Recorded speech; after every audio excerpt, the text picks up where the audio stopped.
Você ouve agora mais uma mensagem que transmite vida. Vitória a Deus dará a mim.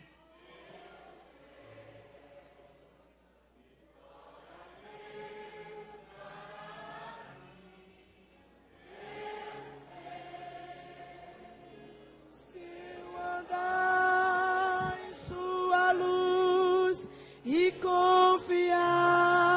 só em Jesus,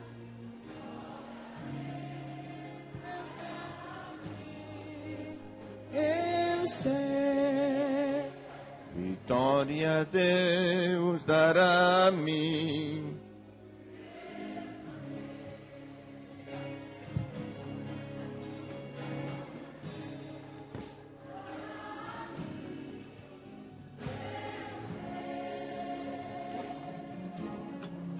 Se eu andar em sua luz e confiar só em Jesus, glória a Deus dará a mim, eu sei. Queridos irmãos, graças a Deus por este momento dado por Deus a todos nós para estarmos aqui reunidos outra vez em sua presença, para Ele prestarmos a nossa adoração, nosso louvor, e agradecendo também a Ele por mais um dia de vida que Ele nos tem dado. Sempre que estou no templo, imagino quantos de ontem para cá tiveram esta oportunidade encerrada de poder vir ao templo. Uns porque partiram, estão com o Senhor e assim melhor do que nós. Outros foram acometidos por enfermidades, estão detidos. Outros estão, às vezes, afastados, foram levados para trás e pararam na estrada. Porém, nós devemos agradecer a Deus porque Ele nos faz chegar outra vez em sua presença. Meus queridos irmãos, nesta noite queremos prosseguir falando no assunto em que nós estamos detidos por alguns dias, falando sobre o perigo da perca da influência no mundo. E na semana passada nós estivemos falando aqui no culto de doutrina sobre Deus se revelando ao seu povo e dizendo que seu povo havia esquecido de todo o bem que o Senhor havia feito para com Israel. E eu quero nesta noite partir lendo no capítulo 4 do quarto livro da Bíblia. Abra sua Bíblia, Deuteronômio capítulo 4, versículo 23. A Bíblia diz assim, Deuteronômio capítulo 4, 23 diz: guardai-vos de que vos esqueçais do concerto do Senhor vosso Deus, que tem feito convosco, e vos façais alguma escultura, imagem de alguma coisa que o Senhor vosso Deus vos proibiu. Nós falamos ou terminamos o culto na quinta passada falando sobre esquecimento. E nós falamos aqui, demos aqui pelo menos 4 definições da palavra esquecimento. E disse que o esquecimento em que se trata esse texto e outros que a gente leu, não é apenas uma falha natural que sai da nossa lembrança exatamente, às vezes, por muita coisa que nós temos que administrar, às vezes até por uma questão de saúde, é normal escapar, isso é natural. Mas o esquecimento de que trata o texto vai muito mais adiante do que isso. E eu disse aqui que esse esquecimento é algo premeditado, é algo que realmente alguém resolve determinadamente a não dar atenção. Ou seja, o esquecer do que Deus trata aqui é exatamente um propósito definido do povo de Israel por não levar em consideração os feitos do Senhor. Lemos aqui o caso de Arão. Arão, ele não deu atenção, ou não pôs em lembrança, que o Deus de Israel não era aquele bezerro de ouro, mas o Senhor Todo-Poderoso. Não levando em conta isso, introduziu no meio do povo um culto idólatra, na construção de um bezerro de ouro, e levou o povo a um desvio total. E nesta noite, nós estamos partindo, começando do texto que a gente leu, quando Deus, ele, através de Moisés, ele pede ou adverte o povo a não se esquecer dos concertos do Senhor, do concerto do Senhor. Eu estava vendo a definição da palavra concerto, e entre tantas definições, há uma que diz: concerto significa pacto, ajuste, acordo e aliança. Então, concerto aqui fala de aliança que Deus fez com o seu povo bem lá atrás, bem lá atrás. O concerto de que Deus está tratando aqui não era coisa daqueles dias, mas era de lá de trás. E para tanto, convido a abrir as vossas Bíblias no Gênesis capítulo 17. É disso que o Senhor está falando aos filhos de Israel. Gênesis capítulo 17, versículos 2, 4, 7 e 10. Que diz, 17:2 diz: e porei o meu concerto entre mim e te multiplicarei grandissimamente. Veja que o crescimento do povo dependia do concerto de Deus. Aí vem o verso 4 que diz: quanto a mim, eis que o meu concerto contigo é, e serás o pai de uma multidão de nações. Deus aqui diz assim: se depender de mim, não há como a gente quebrar o nosso concerto, ou a nossa aliança.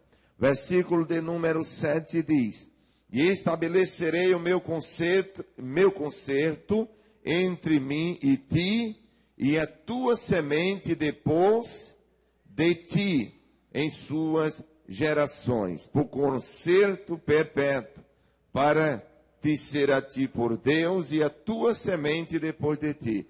Veja que no estabelecimento desse concerto, ele não era constituído apenas entre Abraão, mas Deus, ele usa aqui duas palavras que dá a entender que esse concerto deve ir até o final, quando Deus diz assim: entre mim e a tua semente. Deus estava dizendo, isso não é só para o tempo de Abraão, mas isso vai embora para frente, para todas as gerações. A semente, em primeiro lugar, fala da família de Abraão. Depois ele diz, em suas gerações, né? Em suas gerações. E ele diz mais, por concerto perpétuo, quer dizer, concerto que não é para ser quebrado. Alguns escritores dizem que esse concerto aqui é equiparado a um concerto do casamento entre um homem e uma mulher, que à luz da Bíblia é feito para nunca ser desmanchado. O concerto do casamento, ele não é feito para ser desmanchado, a não ser por morte, como diz a própria Bíblia. Qualquer casamento que ele é desfeito, seja por qualquer ordem, está saindo de um princípio estabelecido por Deus, que visa até o fim.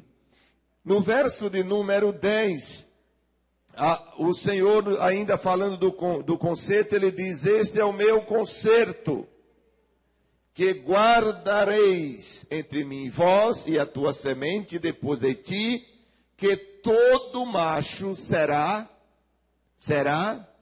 circuncidado. De manhã eu estava lendo a palavra e eu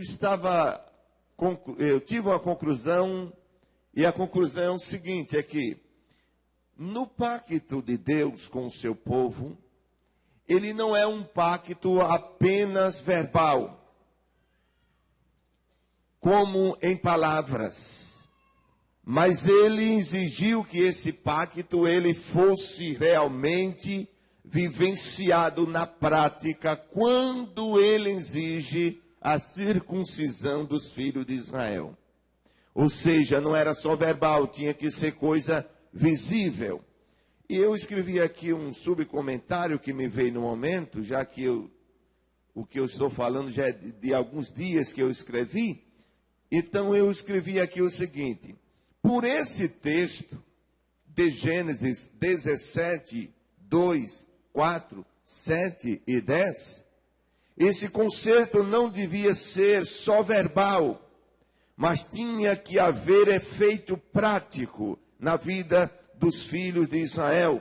A circuncisão, ele tinha que ser aparente, ou seja, tinha que se experimentar, tinha que se vivenciar no corpo, na pele, no físico daqueles que pertenciam à linhagem de Israel.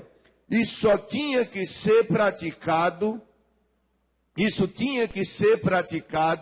em todos os filhos masculinos que nascessem da linhagem de Abraão e daí por diante. Porque veja que o versículo 10 do Gênesis capítulo 17, veja que o Senhor diz assim a Abraão, 17 e 10, este é o meu concerto, que guardareis entre mim e vós e a tua semente depois de ti, que todo o macho, todo o homem deve ser circuncidado. Não podia de maneira alguma um filho masculino não ser circuncidado.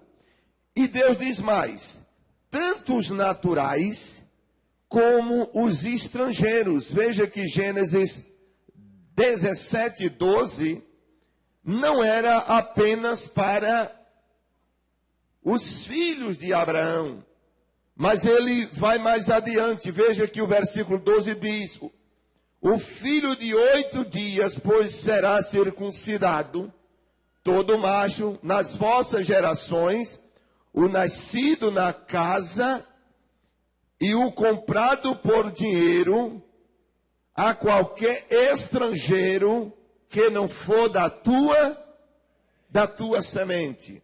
Né? Porque, os irmãos, nos dias de Abraão, havia muito compra de escravo. Pessoa não tinha como sobreviver, eles até procuravam. Pessoas que tinham recursos se ofereciam a trabalhar. E trabalhava ali pelo pão, pela veste. Mas normalmente se pagava um dinheiro por aquele escravo para ele ficar ali trabalhando. Ele trabalhava 7 anos seguidos, corridos. Depois desse período ele era liberado para ir embora. E tinha uns que não queriam ir embora. Queria ficar. E como prova de que ele queria ficar, o seu patrão pegava a sua orelha, essa parte aqui da orelha, e batia com um prego no umbral da porta lá e mandava ele puxar. Se ele puxasse, rasgava a orelha, ali era um sinal de que ele não queria sair da casa, ele queria continuar trabalhando ali. Por isso que a Bíblia chama servo de orelha furada. Era isso que se processava lá. Mas aqui também tem o estrangeiro. Era aquele que vinha de outra nação e queria se tornar morador, convivente entre os filhos de Israel, que mais na frente recebeu o nome de proselitismo. Era um prosélito que vinha. Essa pessoa era levado a um tipo de juízo. A ele era passado a regra de fé, as leis daquela nação. E ali ele aceitava e ficava. Ele era um prosélito. Até esses que vinham de outra nação, eles tinham que ser circuncidados entre Israel, porque não podia ficar nenhum macho circunciso ali no meio do povo de Israel. Isso era uma prova de que se obedecia e se dava atenção ao concerto de Deus estabelecido para com o seu povo. Prosseguindo, a idade era a mais pequena possível, ou seja, o menino, ele com 8 dias de idade, de nascido, já era feito o trabalho da circuncisão. Isso está no versículo 12. E os irmãos leram isso aí, 17 e 12, diz assim: o filho de 8 dias, por que essa idade tão pequena? Por que esse menino, ele não alcançava pelo menos a idade de 12 anos? Que era aquela idade que nos dias de Jesus era considerada uma idade para ser responsável por algumas coisas já na sociedade, principalmente na área religiosa. Ele já podia discursar até como Jesus discursou no meio dos doutores, ele já podia participar de algumas reuniões, fato pelo qual a Igreja Assembleia de Deus até hoje admite um crente, um jovem, um adolescente de 12 anos acima, teve bom testemunho, já se admite ele para o batismo. Mas não era assim. Quando Jesus, ou quando Deus estabeleceu o concerto com Abraão, Deus disse: o menino tem que ser circuncidado com 8 dias de nascido. Não podia passar disso. Se isso acontecesse, ou seja, fosse para o 9º dia, o menino era considerado incircunciso e podia ser morto, apedrejado dentro do povo de Israel. Meus irmãos, nós temos que considerar algumas coisas. A idade do menino.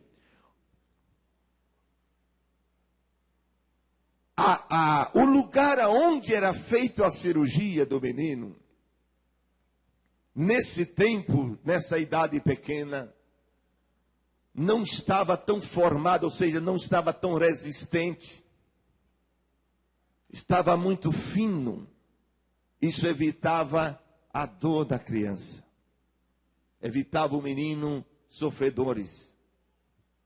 Uma outra coisa. 8 dias. Deus estava dizendo, não dava para ser no ventre, é claro, mas 8 dias, Deus estava dizendo, o menino tem que receber meu sinal. Podemos dizer assim, logo que ele nasce, tem que receber o meu sinal. Meus irmãos, trazendo isso para os dias atuais, quando o menino ele é ensinado com 8 dias, ou seja, criança, tanto ele pode sofrer pouco, como os pais também. Quando o menino não é circuncidado no tempo certo, ou seja, é colocado o sinal de Deus na vida do menino,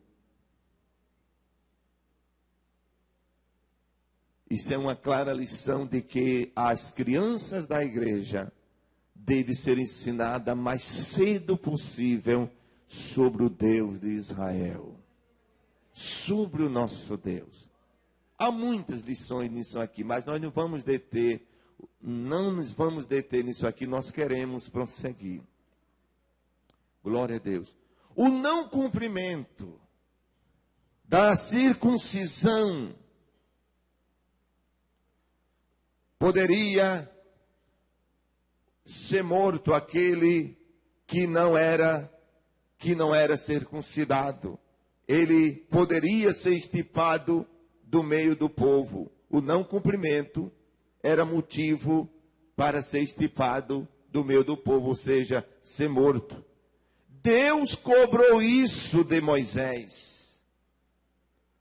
Abra sua Bíblia lá no Êxodo, capítulo de número 4. Deus cobrou isso de Moisés. 24 a 26 de Êxodo.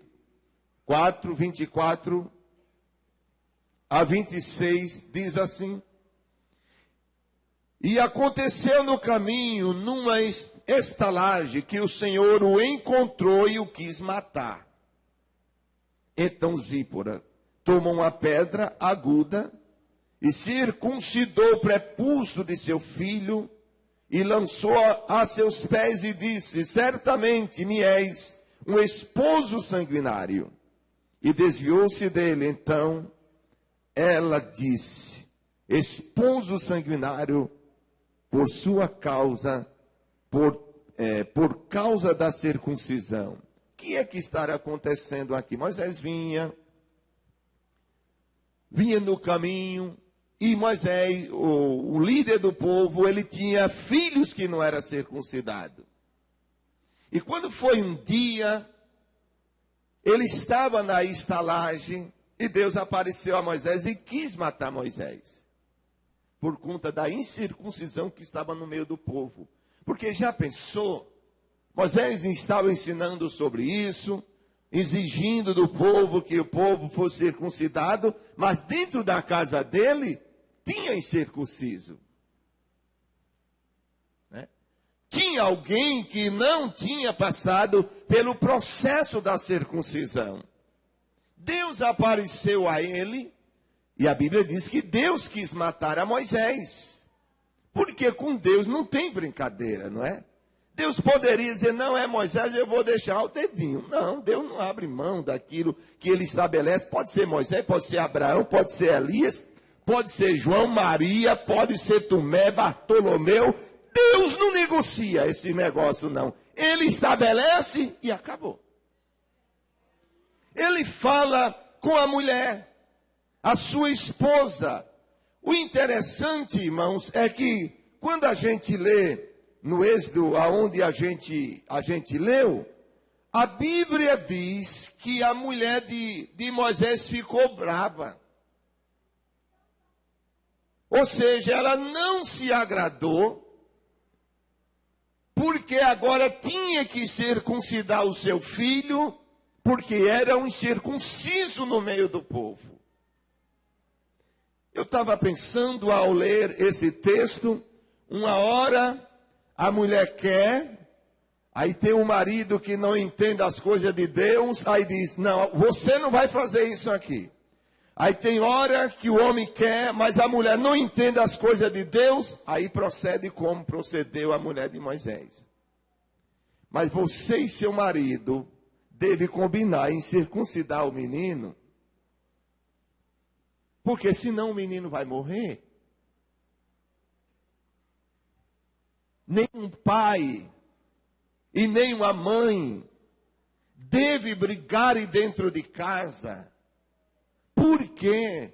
Por motivo nenhum. Principalmente se um dos cônjuges está simplesmente levando o filho a viver a prática bíblica, a vontade bíblica, a vontade divina.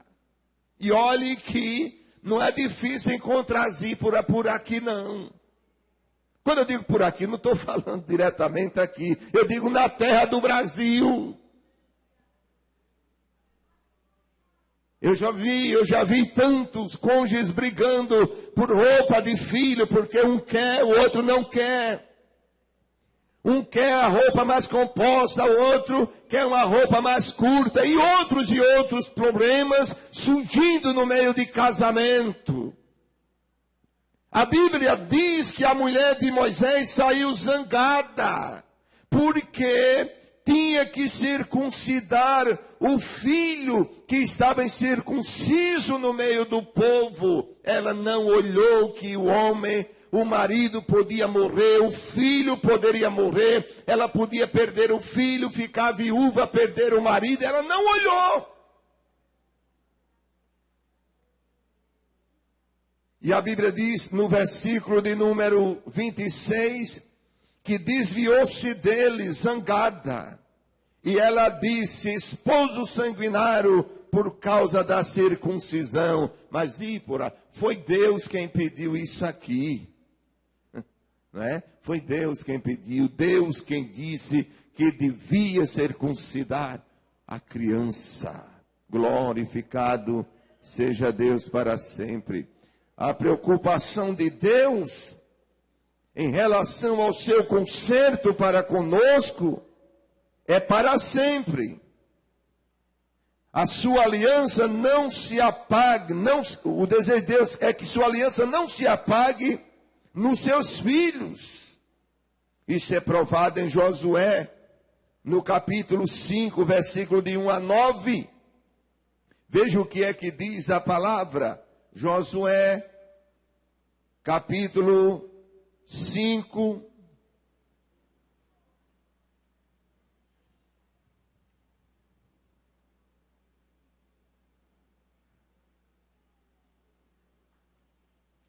a Bíblia diz assim: e sucedeu que, ouvindo todos os reis dos amorreus que habitavam desta parte do Jordão ao ocidente, e todos os reis dos cananeus que estavam ao pé do mar, que o Senhor tinha cercado as águas do Jordão, e de diante dos filhos de Israel, até que passamos, derreteu-se-lhes o coração, e não houve mais ânimo neles por causa dos filhos de Israel. Naquele tempo disse o Senhor a Josué: faze facas de pedras e torna a circuncidar segunda vez os filhos de Israel. Veja, a segunda vez. E nós vamos ver por que essa segunda vez. Eu estou falando agora que Deus tem desejo que todos os seus filhos, por toda a geração, tenha o sinal dele visto, irmão, visto, vivido. Aí diz o versículo número 3, então fez Josué para si facas de pedra, e circuncidou os filhos de Israel no monte dos prepúcios. E foi esta a causa por que Josué o circuncidou. Olha a causa. Todo o povo que tinha saído do Egito, os varões, todos os homens de guerra, eram já mortos no deserto pelo caminho, depois que saíram do Egito. Porque foi que Deus disse que tinha circuncidado de novo? Porque os que haviam circuncidado já estavam. Deus estava com um monte de gente circunciso no culto, adorando a Ele, mas sem o sinal dele. Uma igreja inteira. Vamos ler o texto. Porque todo o povo que saíra estava circuncidado, mas a nenhum do povo que nascera no deserto pelo caminho depois de ter saído do Egito havia circuncidado. Porque 40 anos andaram os filhos de Israel pelo deserto até se acabar toda a nação, os homens de guerra que saíram do Egito, que não obedeceram à voz do Senhor, aos quais o Senhor tinha jurado que lhes não havia de deixar ver a terra que o Senhor jurara a seus pais a dar-nos, terra que manda leite e mel. Porém, em seu lugar, pôs os seus filhos, a esse Josué circuncidou, por quanto estavam circuncisos, porque os não circuncidaram no caminho. E aconteceu que, acabando de circuncidar toda a nação, ficaram no seu lugar, no arraial, até que sararam.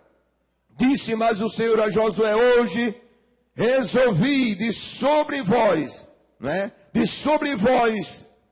removi de sobre vós o opróbrio do Egito, pelo que o nome daquele lugar se chama Gilgal até o dia de hoje. Meus irmãos, nós estamos vendo a preocupação de Deus, que o seu sinal esteja por todo o tempo na vida do seu povo. Não é? Por todo o tempo. Eu volto a dizer, todos os que haviam sido circuncidados lá atrás, nos dias de Moisés, tinham morrido. Uns porque eram velhos, a Bíblia diz, outros porque eles obedeceram, Deus abateu eles no caminho, e os que foram nascendo durante a caminhada, estavam sem o sinal de Deus. Uma igreja inteira, não é? Uma igreja inteira, sem referencial divino. Irmãos, e é o que nós estamos vendo nos dias atuais. Muitos crentes, eu volto a dizer o que eu já disse aqui, igreja para tudo que é gosto se encontra aí. Não há referencial, não há sinal identificador que possa identificar se de fato é ou se não é. Não há um sinal. Olha, eu disse há pouco que a aliança de Deus entre o povo de Israel não era apenas verbal, ou seja, não, eu sou judeu. Havia conferência. Havia quem conferisse se os homens estavam circuncidados.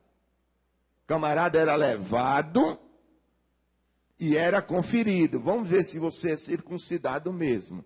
Vamos ver se você tem um sinal de Deus, porque senão a pessoa morria. Os irmãos sabem que todo mundo hoje aí diz, eu sou crente, ou não é assim? Eu estava num certo lugar há poucos dias, e eu estava falando com uma pessoa e dizendo para ele, olha, você precisa ser crente. A pessoa olhou para mim e disse, eu já sou crente, mas com um negócio pendurado no pescoço, né? Uma pulseira no braço, um brinquinho na orelha. Bom, a pessoa dizer uma coisa, agora cadê o sinal da operação? Cadê o sinal da operação? Por isso que Deus falou e disse, corta o prepúcio. Eu não quero somente de boca, eu quero que esteja na pele, no corpo dos filhos de Israel, o meu sinal. E somente Israel tinha aquele sinal, irmão, só Israel tinha. É o caso de hoje. O sinal de Cristo só tem na vida da igreja. E quando eu falo igreja aqui, eu estou falando especificamente aqueles que Deus olha e vê como igreja sua. Aqueles que lavaram de fato as suas vestiduras no sangue do Cordeiro. Esses têm o sinal da circuncisão. Não é mais aquele do Velho Testamento, mas é a circuncisão no coração que foi operado no momento em que Cristo tomou a nossa vida. Aí foi circuncidado. Tem que ter sinal, irmão. Tem que ter sinal. Aleluia. Glória a Deus. Então tinha morrido toda aquela nação que tinha sido circuncidada. E todo o povo naquele tempo estava incircuncidado. Eu volto a dizer, estava ali uma igreja sem referência. Uma igreja sem princípio, né? É um povo que não tinha verdadeiramente o sinal de Deus na vida, e é o que está acontecendo hoje. Crente sem princípio, não sabe tratar as autoridades da igreja, não sabe conversar um com o outro, não sabe de nada, é uma coisa assim. Tem hora que eu fico pensando como é que as coisas vão andando, aqueles princípios básicos que era realmente absorvido, muitos hoje não absorvem mais. É uma vida de gira, é uma vida de brincadeira, é uma vida assim sem sentido, é uma vida toda desgovernada. Mas irmãos, não pode ser desse jeito. Glorificado seja Deus, não pode ser desse jeito.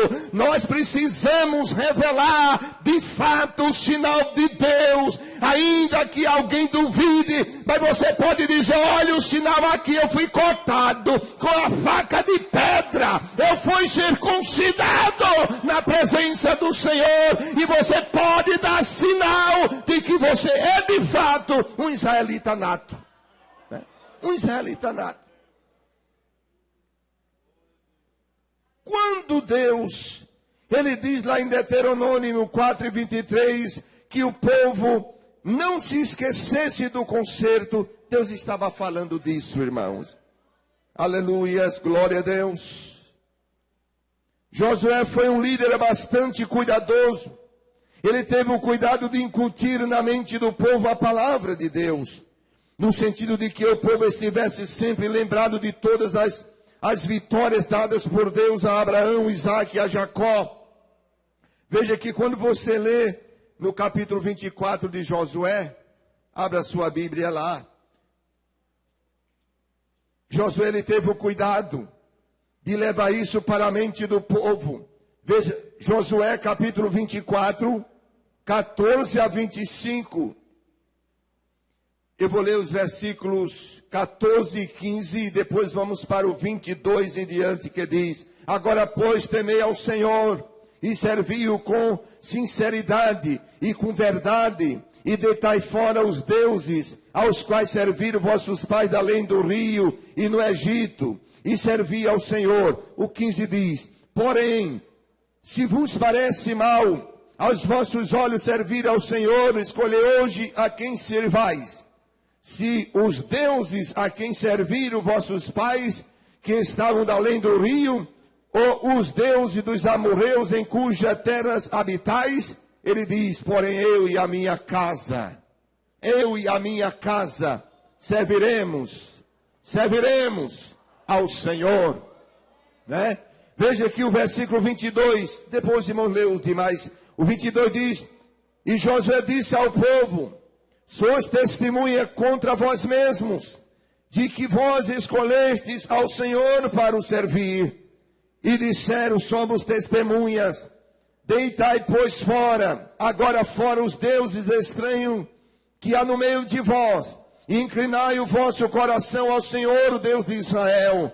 E disse o povo a Josué: serviremos ao Senhor vosso Deus, e obedeceremos a sua voz. Assim fez Josué concerto naquele dia com o povo, e lo pôs por estatuto e direito em Siquém. Se você olhar o contexto, você vai ver que Josué já está nos dias finais de vida.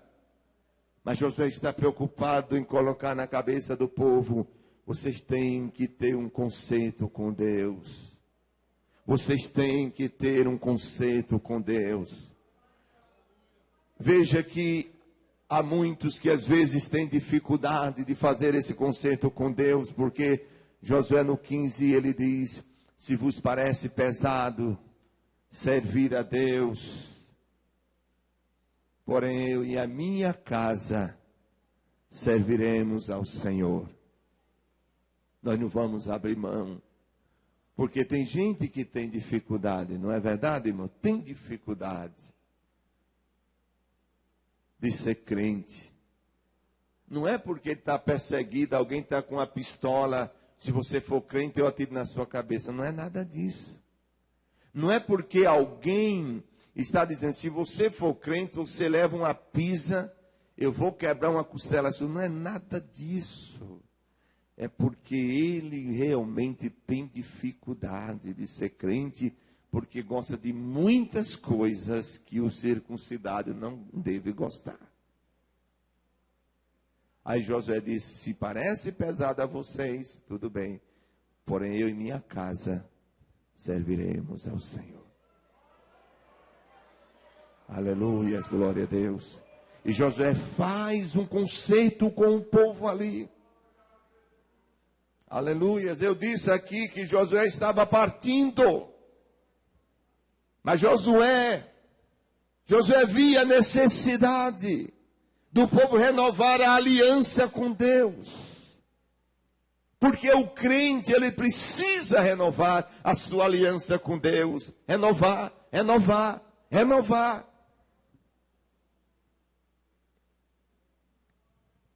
Mesmo Josué, perto da sua partida, não omitiu todo o seu desvelo e cuidado em levar o povo a armazenar em suas mentes todo o que se relacionava a Deus. Josué iria partir, como os demais líderes, é normal partir, mas o povo iria ficar. Glória a Deus. E Josué, sabendo que o povo ia ficar, ele queria saber que o povo estava ficando firme com a aliança com Deus. O concerto com Deus. Glória a Deus. Veja aqui em Deuteronômio capítulo 4 e 23, lá fala também de estatuto.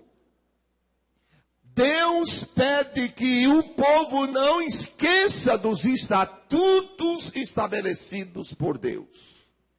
E eu estava vendo a palavra estatuto, significa o seguinte: estatuto é o mesmo que regulamento, decreto, que determina a regra do que deve fazer. Ou seja, o estatuto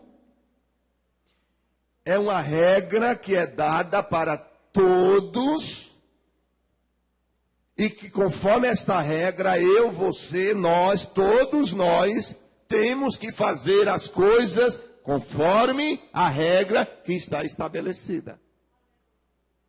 E Deus está dizendo aos filhos de Israel: não esqueçam da regra ou do estatuto que eu estabeleci, para que em todo tempo vocês façam da mesma coisa, ou a mesma coisa, como está no meu estatuto.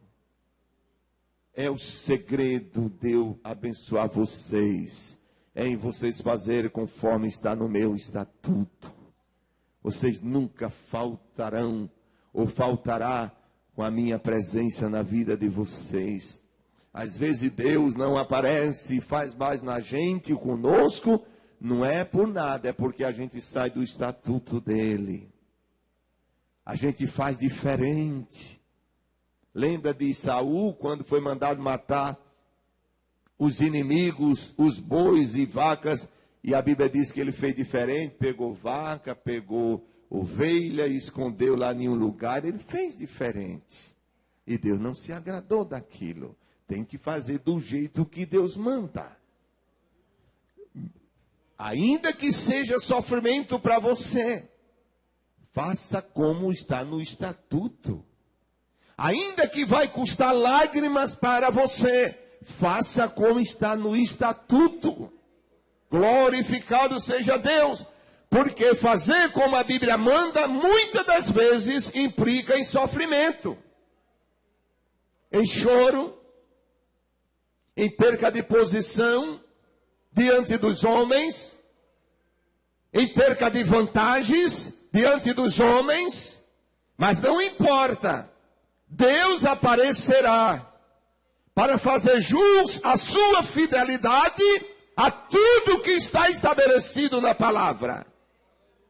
Se o meu irmão, a minha irmã está fazendo conforme a palavra, ainda que lhe venha sofrimento e desprezo e coisas mais, Deus vai te honrar, né? Deus vai honrar a você.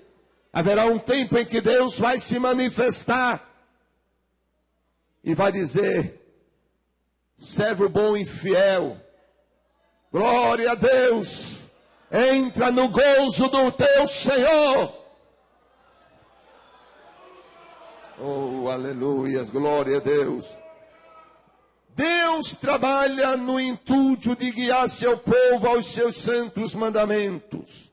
Porém, os homens que ele levantou, deve ter também a mesma preocupação de conscientizar o povo das verdades divinas.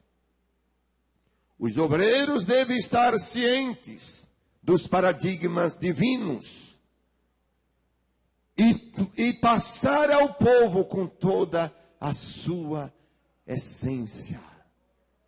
Deus levanta os obreiros para que os obreiros ajudem a igreja, o seu povo, a obedecer a palavra. Por que é que tem amas? Por que é que tem ama? A ama, ela é construída para ajudar o recém-nascido, a criança. Não é verdade? Ajudar. Os obreiros, eles devem ter em mente que eles precisam incutir, colocar na cabeça do povo a palavra e colocar ela na sua essência. Veja o que diz Paulo a Tito, Tito capítulo 2. Abra sua Bíblia, amado. Tito capítulo 2, versículo 1. Tu, porém, fala o que convém à sã doutrina. 7 a 10, diz assim: em tudo te dar, por exemplo, de boas obras. Na doutrina mostra incorrupção, gravidade, sinceridade, linguagem sem irrepreensível, para que o adversário se envergonhe, não tendo nenhum mal que dizer de vós. Exorta os servos a que se sujeita aos seus senhores, em tudo agrade, não contradizendo, não defraudando, antes mostrando toda boa lealdade, para que em tudo seja ornamento da doutrina de Deus, nosso Salvador. Isso aqui é o papel daqueles que são constituídos por Deus. É ensinar a doutrina, ensinar a palavra, ensinar a igreja e ensinar na sua essência. Uma igreja bem ensinada, ela passa a ser um santuário de Deus. Uma igreja bem ensinada, ela passa a ser um palco da manifestação divina. Uma igreja bem ensinada, ela passa a ser um tabernáculo do Espírito Santo. Uma igreja bem ensinada, ela passa a ser um hospital de Deus, aonde há cura da alma, aonde há cura no Espírito. Uma igreja bem ensinada, é uma fortaleza.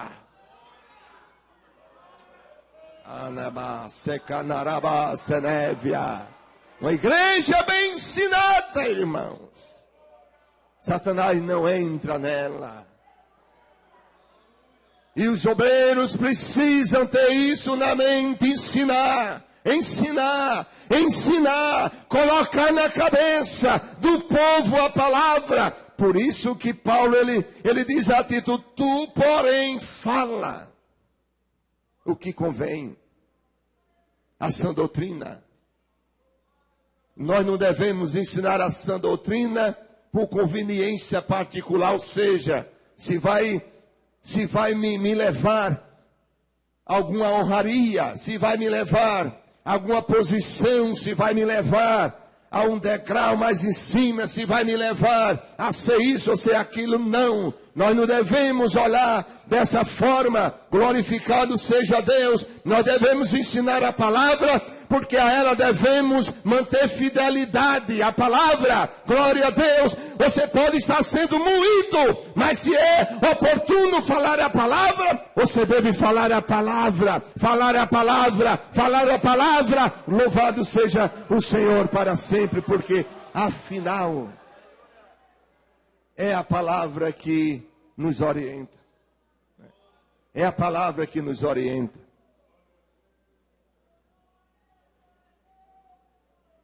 Oh, aleluia. Glória a Deus. É a palavra que nos orienta. Glória a Deus. Paulo diz, em tudo te dar, por exemplo, de boas obras, e na doutrina mostra incorrupção, gravidade, sinceridade. Sinceridade na doutrina, isso é não camuflar a doutrina, irmão, não adulterar a doutrina para satisfazer tanto o desejo próprio como o desejo de alguém. Porque nós que trabalhamos com a palavra, não devemos ser como os políticos do Brasil, que eles criam leis, quando eles veem que vão ser pegos, vamos se juntar e vamos criar uma lei, e cria de madrugada, no outro dia está criada. Quando eles não querem, passa 1 mês, 2 meses, 1 ano, engaveta lá e os pobres ficam sofrendo. Quando é para os pobres, mas quando é para livrar eles, de madrugada eles aprovam, no outro dia assina, publica, pronto. Botou o lençol por cima dele. Nós não. Paulo está dizendo aqui, aleluias, glória a Deus. Vou ler de novo, versículo de número 7. Na doutrina mostra incorrupção. Não se deve adulterar a doutrina para agradar nem a nós e nem a ninguém. Aleluia.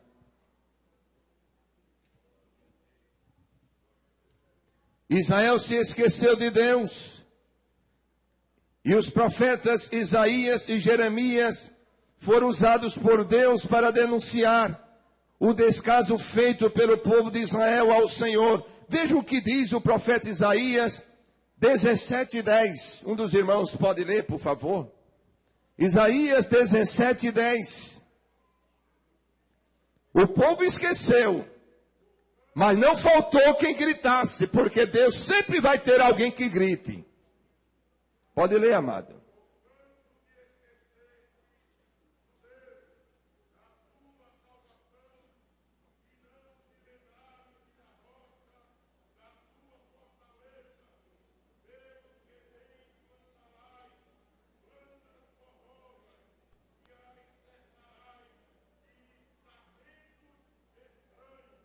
Olha o que Deus disse: portanto te esqueceste do Deus da tua salvação, e não te lembraste da rocha da tua fortaleza. O povo se esqueceu, mas Deus levanta alguém aqui para dar o grito. Eu fico pensando em Isaías por aquelas ruas de Jerusalém, cidades vizinhas, dizendo para Israel: Israel, tu te esqueceste, aleluia, do Deus da tua salvação, e não lembraste da rocha da tua fortaleza. Israel, tu estás esquecido. Oh, glória a Deus, aleluia. Deus não deixa faltar alguém que grite.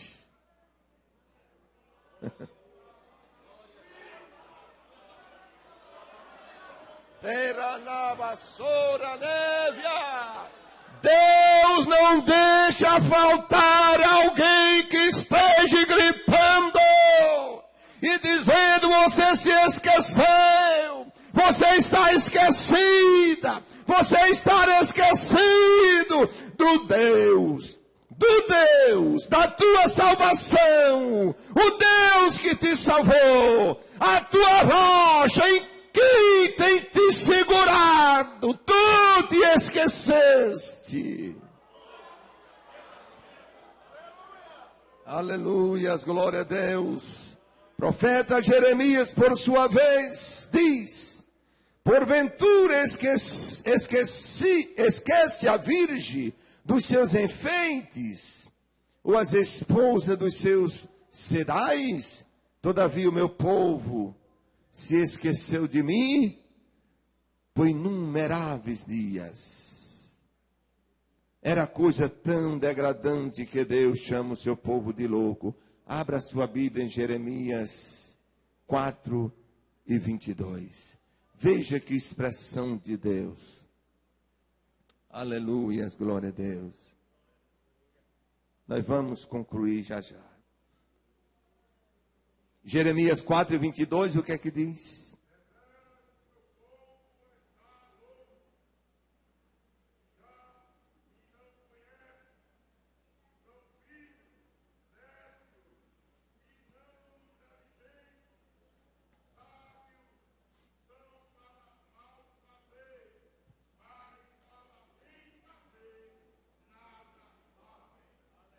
Olha que coisa Deus está dizendo aqui. Chama seu povo de louco.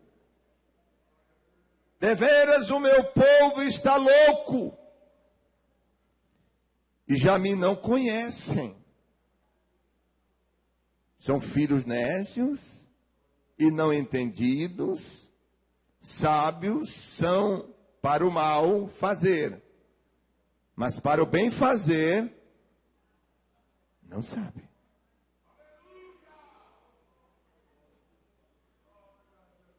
Para o bem fazer, não sabe. E Deus chama: meu povo é louco, meu povo é nécio, meu povo perdeu o juízo. Veja o versículo 22, deveras o meu povo está louco, já me não conhece. Aliás, 23, desculpa. Observai a terra, e eis que estava assolada e vazia, e os céus, e não tinha a sua luz. Observai os montes, e eis que estavam tremendo, e todos os outeiros estremeciam. Observai e vi que homem nenhum havia, e que todas as aves do céu tinham fugido. Prosseguindo, na igreja de Sardo, não era diferente. O apóstolo Pedro foi veementemente acusado, ousado ao dizer, para que vos, Salvador, mediante os vossos apóstolos, é urgente a necessidade de homens que com desvelo ensinem a palavra ao povo, pois a palavra continua sendo e sempre será a bússola que dirige a igreja ao alvo prometido. Veja o que é que diz Hebreus capítulo de número 2. Nós vamos concluir, meus irmãos.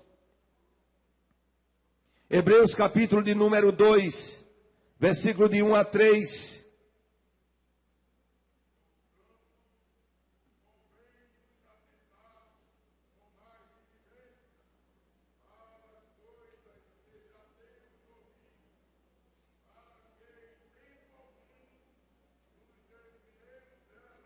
Amém. Porque se a palavra falada pelos anjos permaneceu firme, e toda transgressão e desobediência recebeu a justa retribuição, como escaparemos nós, se não atentarmos para uma tão grande salvação, a qual, começando a ser anunciada pelo Senhor, foram-nos depois confirmada pelos que a ouviram.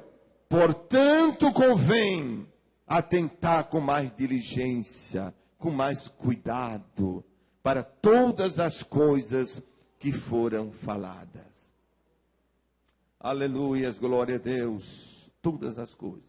O crente fiel tem medo de esquecer-se de Deus. O salmista Davi, na sua ansiedade por Deus, disse: bendize, ó minha alma, ao Senhor, e não te esqueças de nenhum de seus benefícios. Salmo 103, versículo 2. O salmista tinha medo de se esquecer. Eu não sei se os irmãos oram assim também, mas às vezes eu fico dizendo: Senhor, não deixa que minha mente se apague na minha mente a tua pessoa. A tua pessoa não saia da minha mente, Senhor. Porque se não tiver cuidado, Deus é apagado da mente. O salmista diz: bendize a minha alma, Senhor, não te esqueças. Tem hora que você tem que gritar para a sua alma: minha alma, não se esqueça. Porque às vezes você começa a olhar as coisas pela razão e você não encontra razão para se lembrar de Deus. Aí você grita para a alma, para o homem interior: minha alma, lembra-te de Deus. Lembra-te de Deus, minha alma. O Salmo de número 119, 93 diz: nunca me esquecerei dos teus preceitos, pois por ele tenho sido vivificado. Não há vivo diante de Deus, não há vivo diante de Deus se alguém se esquece dele, pois a Bíblia diz que será jogado no inferno todos os que se esquecem de Deus. O salmista disse: nunca me esquecerei de Deus, pois os teus preceitos me têm sido, ou tem sido a razão de eu estar vivificado. Irmãos, nós vivemos hoje, irmãos, por conta da palavra de Deus. Em guardar a palavra. Aí Deus dá livramento a gente, Deus dá o pão, Deus dá a veste. Irmão, tenha certeza disso. Quando você guarda a palavra, Deus guarda você. Quando você guarda a palavra, Deus guarda seu marido.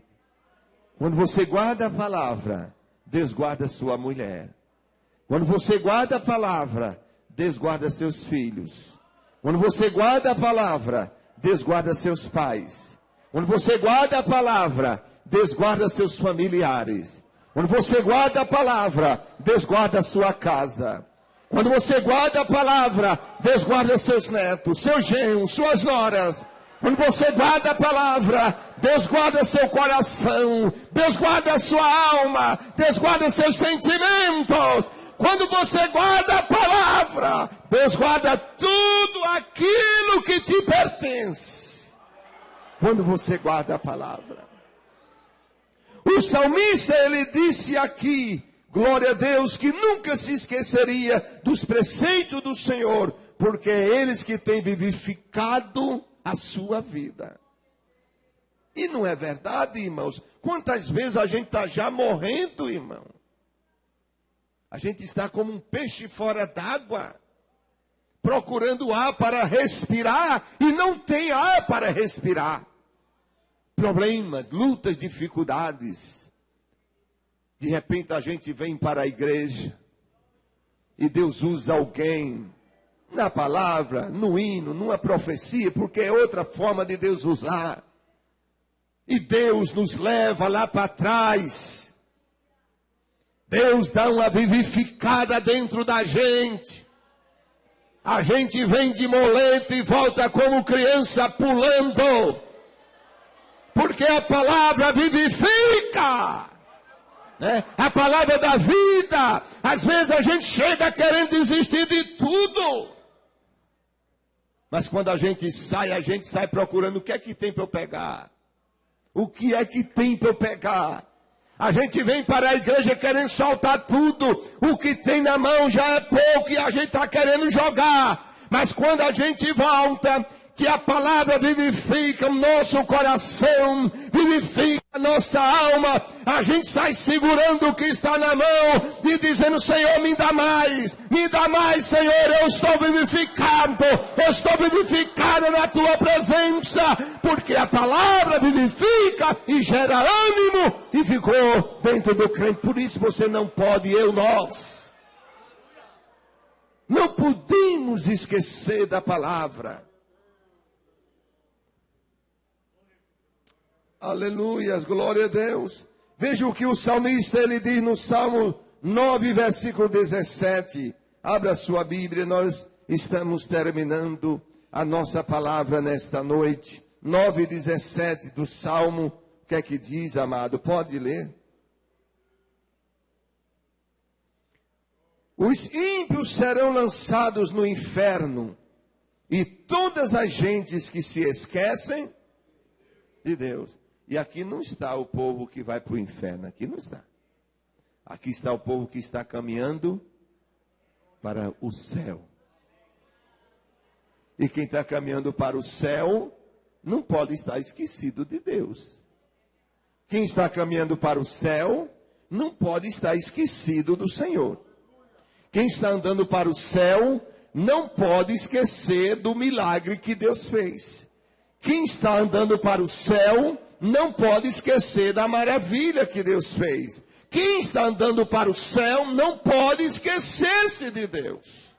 Porque a Bíblia diz que o destino dos que se esquecem de Deus é o inferno.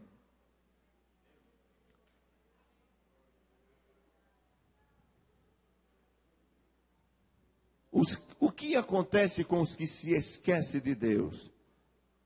Em Jó 11:20 diz que perecerá.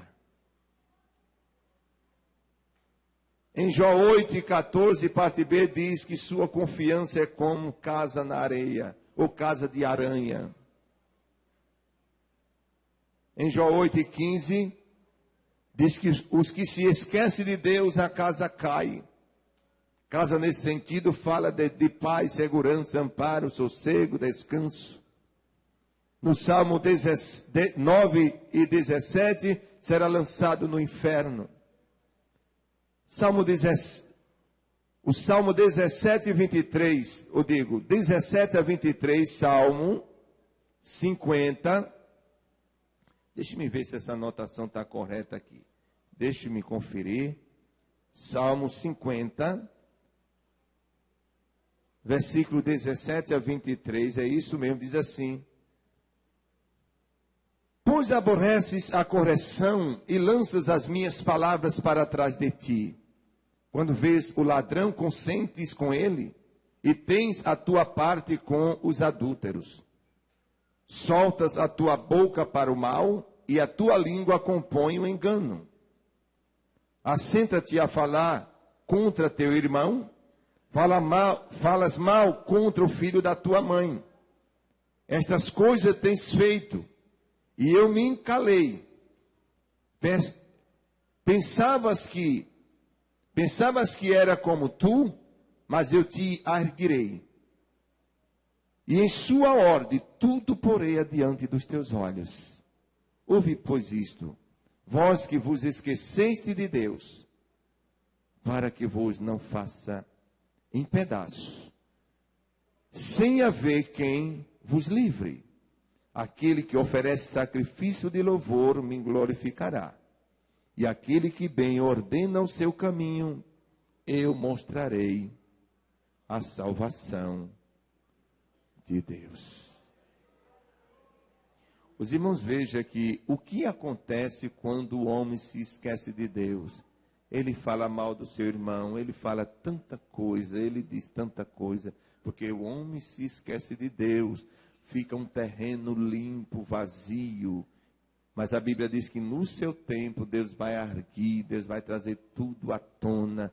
Deus vai, aquilo que se conversa lá no oculto, aquilo que se diz lá no oculto, a Bíblia diz que Deus colocará tudo diante dos teus olhos. E diz o 22, ouvi, pois, vós que esqueceste de Deus, para que vos não faça em pedaços, sem que haja quem os livre. Deus está dando aqui um conselho, não é, para que não seja despedaçado, para que não venha ser encontrado esquecidos dos bens do Senhor. Que Deus nos abençoe, que Deus nos ajude, que a nossa mente ela possa sempre estar lembrada do Senhor nosso Deus. Amém, irmãos? Amém. O coração lembrado do Senhor nosso Deus.